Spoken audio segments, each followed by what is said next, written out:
গো, নিশির ডাক। গল্প শুরু। রাফি শহর থেকে এসেছিল রায়পুরে তার মামার বাড়ি।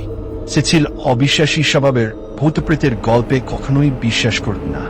গ্রামের মানুষ তাকে সাবধান করল, বাচ্চা, তালুকদার বাড়ির দিকে সন্ধ্যার পর যাস না, ওখানে নিশির ডাক পড়ে।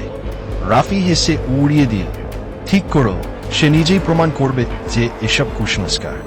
এক রাতে চাঁদ ডাকা আকাশের নিচে রাফি একাই পা বাড়াল তালুকদার বাড়ির দিকে। চারদিক নিস্তব্ধ, এমনকি পাখিরাও যেন চুপ করে গেছে। বাড়িটা ছায়ার মুখ দাঁড়িয়েছিল, দরজা ভাঙা, ঘরের ভিতরে অন্ধকার। রাফি টর্চ জ্বালিয়ে ভেতরে ঢুকল। ধুলোমাখা আসবাব, ছিঁড়ে যাওয়া পর্দা আর মাকড়সার জালে ভরা চারদিক।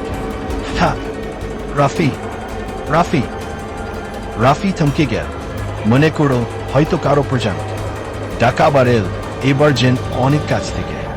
রাফি, ফিরে যা, সময় হয়নি। সে টর্চটা সামনে ধরতেই দেখতে পেল সিঁড়ির উপর দাঁড়িয়ে আছে একটা সাদা শাড়ি পরা মেয়ে। চুল খোলা, চোখে অন্ধকার, কিন্তু মুখটা যেন ছিলি না, শুধু ফাঁকা এক অন্ধকার ঘর। রাফি চিৎকার দিয়ে দৌড়াতে শুরু করল। পেছন থেকে শোনা যাচ্ছিল সেই গলা, তুই চলে এলি, এখন আর ফিরতি পথ নেই রাফি।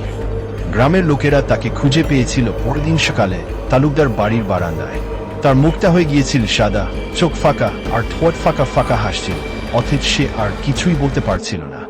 শেষমেশ রাফি শুধু একটা কথাই বলতে পেরেছিল, ফিস ফিস করে, নিশি এখন আমার ভেতরে।